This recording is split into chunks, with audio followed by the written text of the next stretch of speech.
explore cybersecurity. Guiding you through online threats, we'll aid you in understanding safety protocols and trends. Meet our gurus, Bryan from Exact IT, Reginald from Arc Solvers, and Randy from Tech Rescue. Together, we'll delve into current events and hot cybersecurity topics, helping you comprehend their impact. Stay informed, stay secure. Security Squawk, the business of cybersecurity. Buckle up, let's dive in.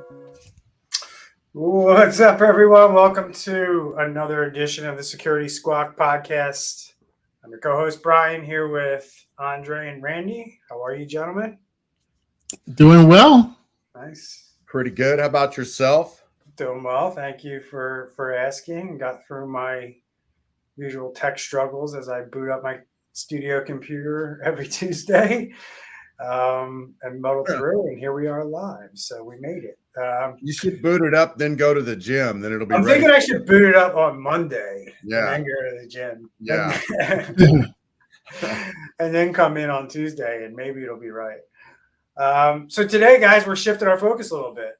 Usually we kind of talk about current events and trending topics. Usually like to cover those breaking cybersecurity events. And today we're going to shift a little bit. Not that those things aren't out there and we couldn't talk about those things, but we thought it would be a really good time to take a look at maybe some of the cyber attacks that happened in May, June, July, and where are these companies at in August of 2024? Because that's kind of where the media kind of falls off, right? They tell you, hey, this company's under attack. Here's what they're dealing with. And then the company gets back on their feet and they start kind of getting back to normal.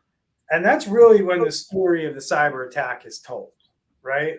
And that's the picture we want to paint for everybody today. Like, what does it look in the months and months after a cyber attack for companies? And, you know, I got to say there's no one size fits all, in my opinion. Every company kind of goes through its own journey. But we can point out some commonalities between cyber attacks that we've been involved in and the ones that we're going to look at today. Because I think it's really interesting. And I think you guys, you know, people who tune into the show are going to find what we discussed today, that what happens to companies the months after a cyber attack is very interesting, because we're starting to learn, say, like the Ascension cyber attack. We're learning how that happened now, which we didn't have that information in the beginning. So more information comes out as time moves on, and we start to learn things, and that's where we really start to see, does a company have good cybersecurity, or were they just like out there flapping in the wind, just waiting for somebody to come along and take advantage of them? So we're going to go through all that. But remember, if you find value in our discussion today or on this podcast, please like, share, and subscribe, or leave a review, or however the platform you're consuming us on allows you to give feedback. We ask for you to provide that feedback. So live streams on social media, share, like, subscribe. If you're listening to us on a podcast, typically it's a star rating and a comment. So any of those things help other people find this content. And that's why we ask you to help us grow the show and pay the fee, because it helps us not only see the growth in the show and who's consuming the content, but it also motivates us to continue to put together a show, which we do put effort into. It's not like we just show up and start talking. So we just spent like 45 minutes planning the show, right, guys? Yep. That's right. Yeah. So here we go. So let's start by examining a massive data breach involving the personal data of billions. Yes, you heard that right. Billions of people compromised. This story hit pretty much every news outlet out there. I saw this on local news channels in my area, CNET, Los Angeles Times. They're all talking about these stolen Social Security numbers. So reflecting on the scale of the data exposure, I mean, it's massive. What's the long-term implication for individuals? And how might this shape our approach to personal data protection? I mean, so before we really dive in, can we just talk for a second about how we found out about this data breach? Yep. Actually, somebody filed a class action lawsuit, I believe is what it was, suing the company that breached the data. And this is the kind of the first way that we all knew about it. And that's a little bit on the disturbing side. Did they know all this time that that data has been, out there in the wild? Did they just discover that they had a breach? There's a lot of stuff that hasn't come out yet that we're going to learn as this lawsuit unfolds. And that person, they found out because they were alerted by their identity theft protection service, like a LifeLock. So that was even, so imagine before the company that got compromised gives you an alert to say, hey, this is what happened. Your identity theft protection is giving you the heads up. Well, so at the end of the day, what really happened was this stuff was dumped out on the dark web. Mhm. Right. That's what really happened. And I've been talking about this for a long time.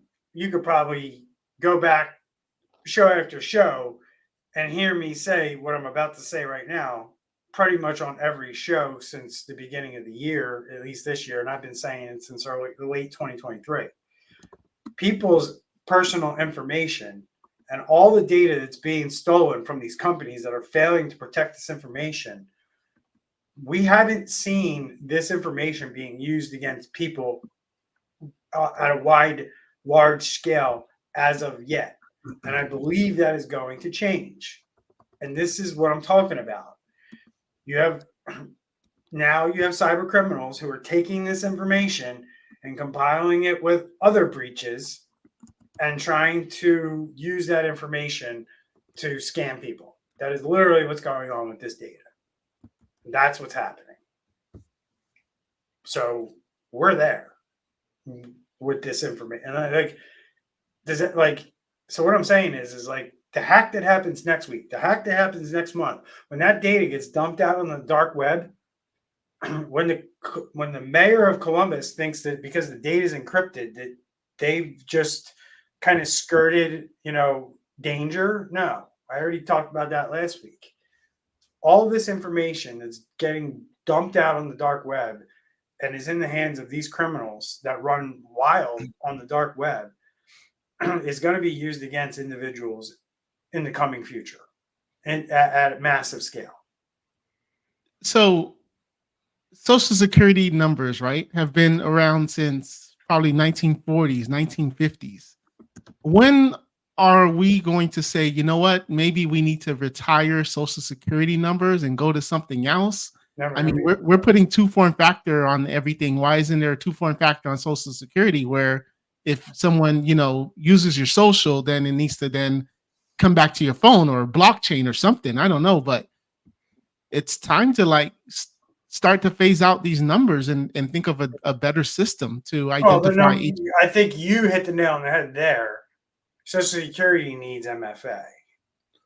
Well, so nobody should be able to accept your Social Security number without some second form of authentication. Just like your computer doesn't accept your password, a bank shouldn't just accept a bunch of digits on a sheet of paper. When they enter that in the system or something, if that a code goes to your phone and you have to verify it. So currently on the Social Security website, you have to sign up with ID.me and verify who you are to be able to get into that part. But you're right. It's no different than like right now, someone could take any of our bank accounts with a routing number and know the name that's associated with that. That's usually those three things are all that's required to pull a check. The crazy thing here, Bryan, you were talking about upcoming hacks. We've now got what was this one? 3 billion. We've now got a 3 billion person framework to dump other data into. So we've got a Social Security number. I'm talking about the criminals, and I don't mean this in a good way. The Social Security number and the email address. So a hospital in Miami gets hacked. Email addresses, their health conditions, Now we have a way to put those together. Someplace in Idaho gets hacked, drug treatment, gets hacked with, names and phone numbers and email addresses. Now that goes into this 3 whatever billion database. For what is very disturbing is the ability then for them to send targeted phishing emails that are specifically aimed at you.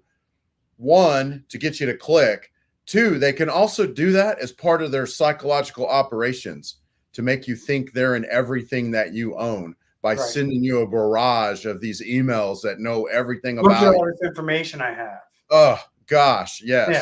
So this is not good, obviously. No, because that's right. People aren't aware of what amount of data about them is in the hands of these cyber criminals. So yeah, when you get hit with, I know this about you, I know that about you. Well, yeah, they must be in my computer, because how would they know that? Well, no, because every company you've done business with has been hacked in the last 5 years, and all that data has spilled out to where the cyber criminals operate. That's the reality, right? I don't think too many people are in tune to that. So good point. So let's take a look at our next kind of article topic, right, which moves into the discussion of ransomware and the fact that these ransomware attacks from a financial standpoint are setting records with what companies are paying to ransomware gangs and criminals. Their financial gains for these groups reported by Axios is at an all-time high, and it's not stopping, right? Guys, I remember like 2 years ago, we read an article at one point. I think it was like November of like 2022, if my memory serves me correct, where we literally read an article from like the insurance industry where they were like, yeah, we got ahead of ransomware. Businesses are now ahead of ransomware. And we were like, what the hell? Like, no way. Like, it was dead wrong. It was a poor analysis then. And here we are, almost 2 years later, and I don't see it getting any better. We're not trending down here. We're still trending up in terms of like the cyber criminals doing more damage, getting more money, and winning this battle right now. So considering what I said there and the trend, what are the potential long-term economic impacts on industries like manufacturing, healthcare, education, government? The ones that are most frequently targeted by ransomware, how might this reshape their cybersecurity investments? Are we still in a time where we're not going to do anything until we get hit, or until the town next to us gets hit, or the hospital across the street gets hit, right? That's when we see companies normally taking action today. Or are we actually going to see these industries starting to take proactive measures before they become a victim? What is proactive? I'm sorry. It's not going to be proactive. I mean, we're going to be talking about McLaren, Toyota, second time hit, AT&T, T-Mobile. We're seeing the second time hits come faster now. So Andre says no. What do you say, Randy? Yeah, it's not going to change. It's not going to change everything. And I wish that we could communicate. We talk about this at least every few months. We talk about how, if I said I saw a car crash, we've all seen car crashes several times. And if I say I saw one, just a couple of words and then boom, y'all know exactly what I saw. But when we talk about a ransomware attack, the three of us know what that involves, but your average person out there in the world is totally clueless. And I wish that we could communicate to business owners, it's smart for your business to be cyber secure. You get hit multiple times, probably going to be the end of your business. And, you can also use it as a marketing tool. I mean, I sat down with one business owner that came to us hacked, and, he was kind of, really not happy about what it costs to get unhacked, what it costs to stay secure. And then all of a sudden he went like this and got a smile on his face. And he just basically said, I'll use it as part of my marketing. What differentiates me from all the other people out there is my business is cyber secure. And if you bring your data to us, you do business with us, less likely for it to get hacked. So I just wish I could communicate that to business owners, how important this is from a business decision standpoint. But I'm like, and will be in the future, Randy. I agree with you. I do believe that people will start scrutinizing businesses based on how they protect their information. Once this falls in your lap, you have money taken out of your bank account, you have a credit card open in your name, somebody uses your health insurance, to get medical care.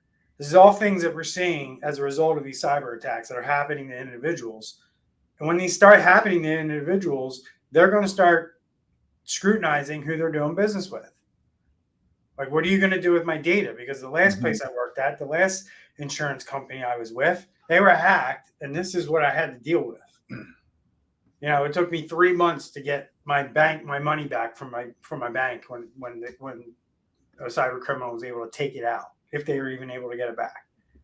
But they're going to have to spend time, money, effort to get it back, right? It's going to take a phone call or two, and it's going to probably be a couple hours on the phone at least, right? No fun for any individual.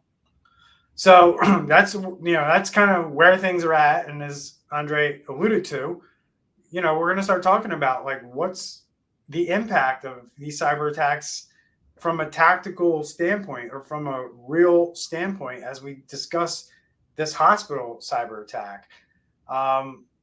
We have McLaren, where their recent cyber attack halted a woman's cancer treatment. Right now, somebody who's potentially dying of cancer cannot receive the treatment, and who knows what that means, right, for a cancer patient.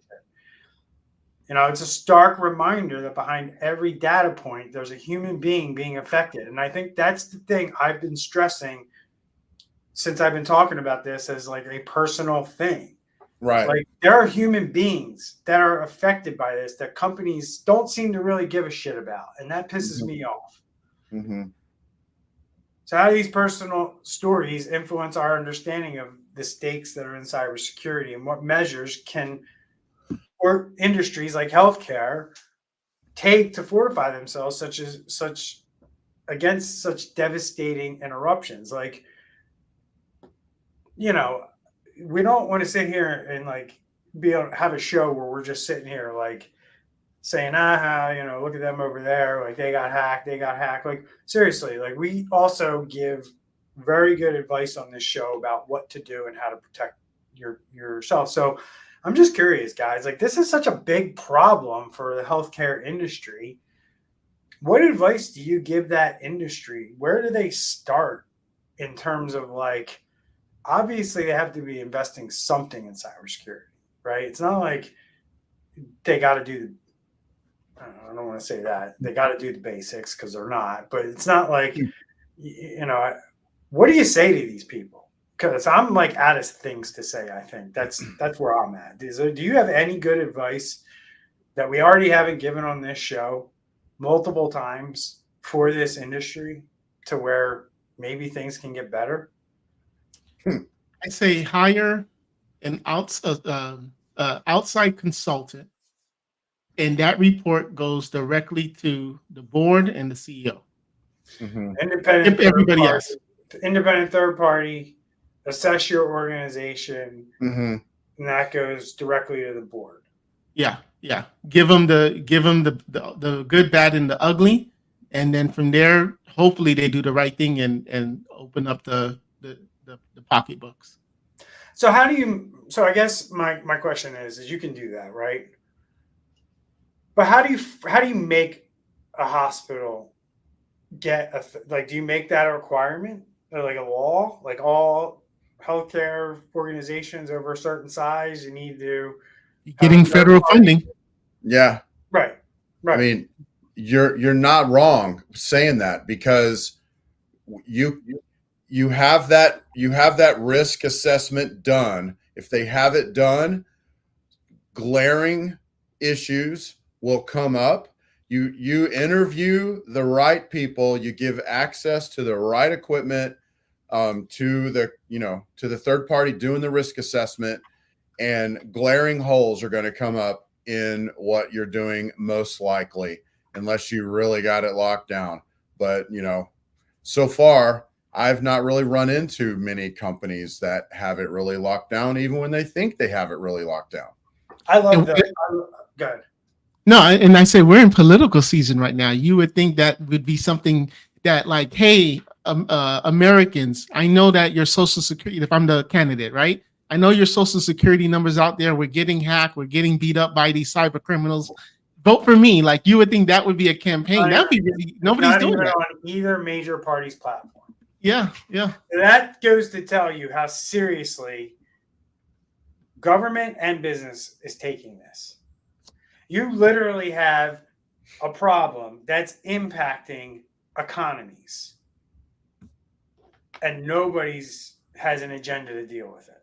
Nobody. But my golf swing is better than yours, Brian. Dang right. It is all day long. So, if I could just add, I just want to give kudos to Andre. I really think, like, advice to an industry, that's really good advice, what you laid out. Go ahead, Randy. Oh, just to add, the politicians, especially the year of a big election, they're just pandering to their electorate. Anything they want, they think that the people are going to vote for them, or to get people to vote for them. And your average bloke is just not walking around thinking, wow, I wish my government would talk to me about cybersecurity, So I that's why we're not hearing it. When it was an off year, people that work in healthcare, people that work in the auto industry, people that live in the town where Crown Industries is, they know that this is on the forefront of their minds. Yeah, it is. Right?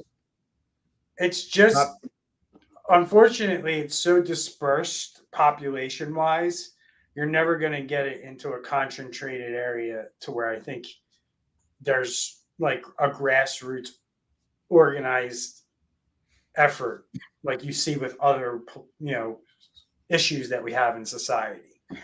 Right. And it's also very virtual. So I think it's got its own challenges from that standpoint. So vote for us. We're going to modernize social security numbers. Yes. And we're going to stop the cyber attacks. Yes. All right, we're good. We're going. Yes. So we are now a three-headed monster. That is actually how we're going to be on the ticket, the three-headed monster. So it's Harris, Trump, and the three-headed monster. And if you want us to take care of Social Security, vote Security Squawk for president. Well, let me throw out a little serious comment on that. Yeah. We don't want Social Security to upload our biometric, because like all of our other data, that will eventually get leaked. So it's got to be a way other than uploading our biometric, or someone else to do that. So I had to, we'll end the show with this one.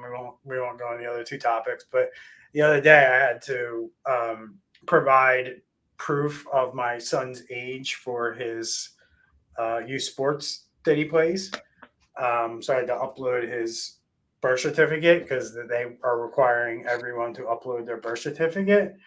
And I'm just sitting here going, geez, oh man, if some cyber criminal knows that this website is where people are uploading this information, I really hope because there's probably over 1 million, like with the sport that I'm talking about.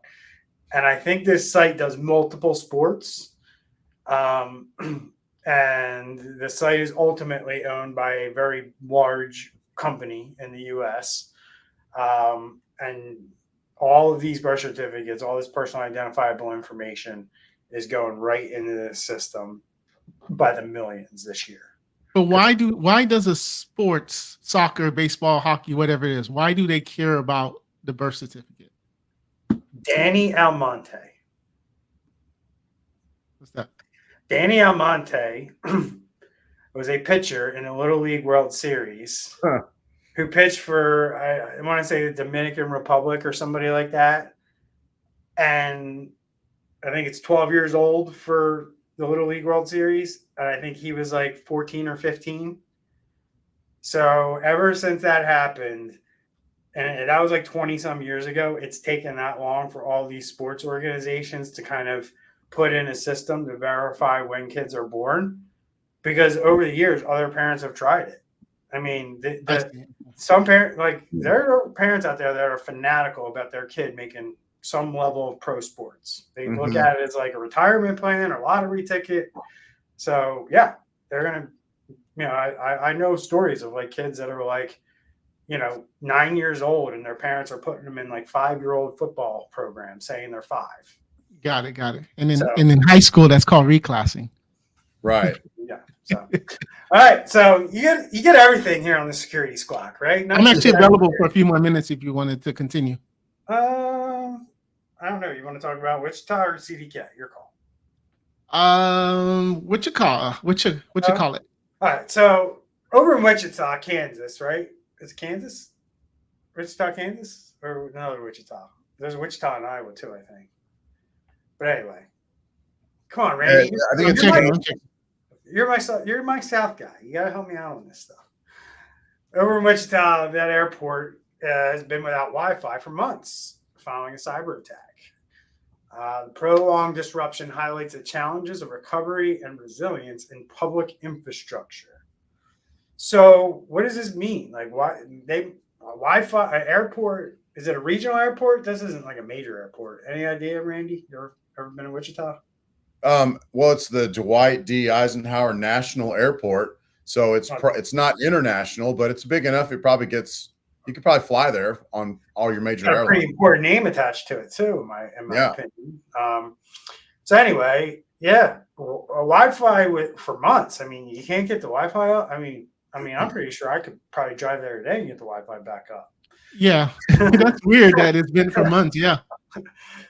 I mean, I don't know what's going on there. Any thoughts?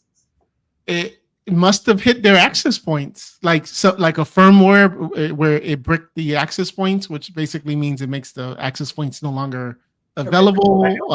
They couldn't reset it. Maybe they were already old. Not sure. I bet they've had some, a couple of attempts to try to get it back up. And whatever it is that's in their system just hopped right on over to the new stuff. But who knows? Still not good. And does that leave you with the warm and fuzzies when you're sitting in the Wichita airport about to fly out on a plane, knowing they can't unhack their Wi-Fi? And, as a security person, I'm worrying, what's going on here? And thank goodness I'm flying Southwest, who's still on Windows XP. You know what I'm saying? Yeah. Kidding. I mean, at the end of the day, though, just like don't connect to these Wi-Fi networks. Seriously, like carry a hotspot with you. Turn your phone into a hotspot. Make sure it's charged up so you can use it as a hotspot. If you gotta get on Wi-Fi for like something that's critical, like deadline wise or whatever, but it's not super sensitive, maybe I would say try it, but make sure you have all your security up to date and everything. But I'm just saying, don't do it. Like, don't get on these airport Wi-Fi's, coffee Wi-Fi's, hotel Wi-Fi's. I mean, guys, I go to hotels, check in, get free Wi-Fi from the hotel, and I still connect my hotspot. I don't trust hotel Wi-Fi's. And what's interesting with this is it was the city that got compromised. Mm-hmm. The city runs the they run the airport, but other services within the city also was down too. Yep. So we talk about it sometimes. It's like, why do these hospitals talk with, like, if you're a hospital in Miami, why are you having some type of connection with Philly? If you need something, just request it, like a patient would request it. So, like, why would the city hall systems be connected with the airport? Why wouldn't you make that just like airtight, separate? If you need information, if you need a report, access, we'll upload it securely. It's crazy. Yeah, it really is. It really is wild that city was nailed hard and everything went down. Traffic control too. The other thing too is I did a video on my YouTube channel about it. Mm-hmm. I think I was the only person in the world who covered it because I had every resident from Wichita on my comment section going like, dude, you're like the only person talking about this. They're not even talking about this on the local news stations here. Wow. Like, they are trying to keep this under wraps. And you see how widespread it is. Yeah. I mean, did you guys hear about it? No. Like, you know, the whole entire city was basically disabled. It was, and it's like I'm thinking just that's something that should be on like CNN like every day. Right. Why are we making a concerted effort in mainstream media to not talk about this stuff? And you know, you mentioned being segmented. Why can't they just hire a third-party company that does airport Wi-Fi? Yeah. It's its own little thing. Yeah. You get on the Airport internet. Wi-Fi shouldn't even be connected to the city. Yeah. It's like the fact that we're talking about Wichita, the whole entire city being hacked, and their airport Wi-Fi being down is just, Maybe that's how they got in. Wow. Right. I literally never thought to open like Windows Explorer when I connect to the airport Wi-Fi. Well, so guys, this was a good discussion. I really enjoyed today's show. I just want to ask you one kind of quick final closing question. We'll answer it in like 30 seconds.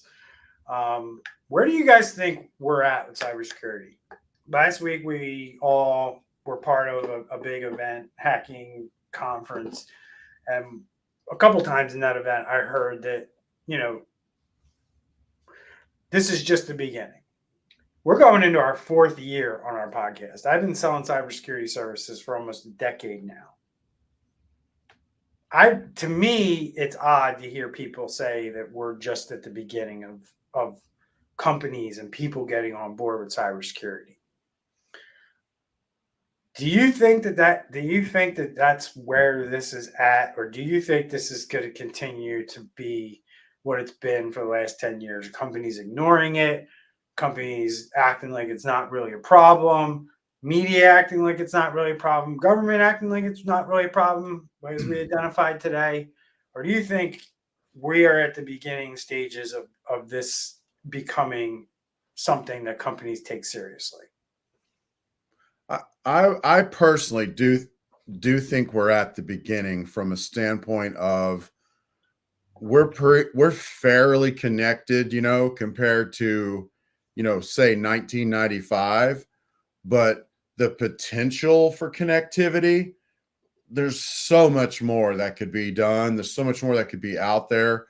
And as we get more and more connected, then it's more and more a target for criminals. So I think every year for at least like the next 10 years is going to feel like we're at the beginning of something because it's growing so fast. Okay. I don't think it's going to get any better as far as like us, how we're covering it. We're gonna continue to see it. If big companies still can't stop it, then definitely the little ones won't. There's still no regulatory pressure, as we talked about, with laws and the legislators not talking about it. The insurance companies seem to still be paying. So it's not hurting that business owner, maybe a little deductible or something, but the insurance companies are still there. And we talked about the board, the board. There's still no, well, maybe with the SEC side of it, but regular boards are still not liable for ignoring things. And until there is nobody that can be put on some nice handcuffs because of this, because they didn't take proper actions and they worried about the bottom line rather than protecting consumers' information, it will continue just to spread and not be stopped. So Andre sees no evidence that it's going to trend in the direction Randy laid out. I kind of agree. I hope we get to where Randy talked about, but I kind of agree with Andre. Until we start seeing companies be forced to do this, and I guess you guys hit the nail on the head today for me. When we don't see our top 2 presidential candidates even discussing this, it's not even part of their platform. We're so far away from regulation and legislation that forces companies to do this, and that's what's needed. Yeah. Go ahead. No, I was gonna say perfect example. There's a guy on our show with an 8-pack. I'm not gonna say his name. That's me. That's all right. Eight. Is it 8 or 6? I don't want to, miss. 12, 15. I got stuff all on right. the side. I mean, So You don't remember, I can lend you an ad if you want. there you go. Thank you, Adam. So remember a few years ago with soda, right? Soda, and people were like, stop drinking Coca-Cola, how many grams of sugar? And then what did they do? Some states did the sugar tax, remember? And then also what they did was they start labeling it to be more honest. And then what did the big Coca-Colas and Pepsi do? Now they're on these different type of drinks. Instead of Coca-Cola, they're on these vitamin waters. They're on these lollipop. If you've ever seen those, like no sugar. So like they saw the pressure, and then they saw the writing on the wall and said, we need to start shifting to something more healthy, or healthier than the regular Coca-Cola and Sprite. Or make up new names for the same shit and put it up. Yeah, like my wife, she stopped. She used to be always a Diet Coke, and now she's with that one of those bubbly drinks now. And for great point, to clarify my point, I was saying that the criminality is going to grow so much every single year. Like right now, we feel like we're on the crest of something to grow that's growing. I feel like we're going to feel like that for at least 10 years. It's just going to be growing. The criminality part is going to be growing so much every single year. Business is doing the right thing and actually investing in proper cybersecurity protections and cyber resilience. Is that going to? That's what I'm asking. Yeah, I would say, man, I like to have positive attitudes, and I'd like to think, oh yeah, they'll come around. But I would have to agree with Andre on that. Until we're kind of forced to, I think a lot of businesses aren't going to do it. And I'd much rather, as a business, I'd rather do it on my own than have to be forced to. But that's the problem. Then you got to do all kinds of things to jump through hoops, and so I don't think we're going to get to that place. So I think until we get forced to, it probably won't get to that place. It'll be interesting to see what happens. I mean, there's definitely people. We heard it last week. There's people in the industry that think that this is we're not even like out of the infancy phase of the cybersecurity, like revenue potential and market potential. I don't know. I mean, I've been doing it for 10 years, so it's hard for me to believe that this is the beginning. Right. And going back to forcing, right? What's going to cause the force? So here in South Florida, we had the towers. We had the Champlain Tower in Miami or Surfside, and the boards were always just passing the buck on the maintenance of the buildings, and then you had the situation. Now here in Florida, it's required. Insurance prices increase 800% for people, and now they have to have the full reserves of whatever the repair is. They have to have the cash in the bank. Right. So, unfortunately, I would say, if that McLaren and you had 50 people, 100 people documented died because of this incident, that's when it's going to be like, okay, we got to take this more seriously. Yeah. Great point. Yeah, because there you go. I mean, that's a great example, Andre. I think you can learn a lot. Like, I like to look at Florida in terms of like looking at their weather disasters and the situation. Like, there's a lot of commonalities between what you just mentioned, hurricane insurance, and what's going on with cybersecurity, right? So you can draw a lot of parallels, in my opinion. And it's, you have a nice advantage being there in Florida because you're kind of like boots on the ground and you kind of see it. But I do look at Florida a lot and look at the situations with the weather and the things that happen with, buildings and stuff like that. There's a lot of commonalities between what goes on there and what happens with cybersecurity. So, we'll see where this goes, guys. And I hope that, people start doing the right thing because, quite frankly, this is going to get ugly real fast. The crazy thing, real quick, about what he said about the condo stuff, by a condo having an HOA that keeps that money in reserve, that actually raises property values, because I mean, my wife and I have been looking for like maybe something like this to buy as an investment or something like that. And if the HOA fees like $100 a month, we don't even look at it, because how could you make enough? How could you put enough money aside to do all the repairs? And then if you dig a little deeper and start looking in the news, you'll see like, oh, they didn't have enough money. They had to take on a loan that all their members had to share. Like these laws that they're doing in Florida to do all this stuff. I know we're not a HOA show and we're not a condominium show, but my point is it's making the real estate market there better.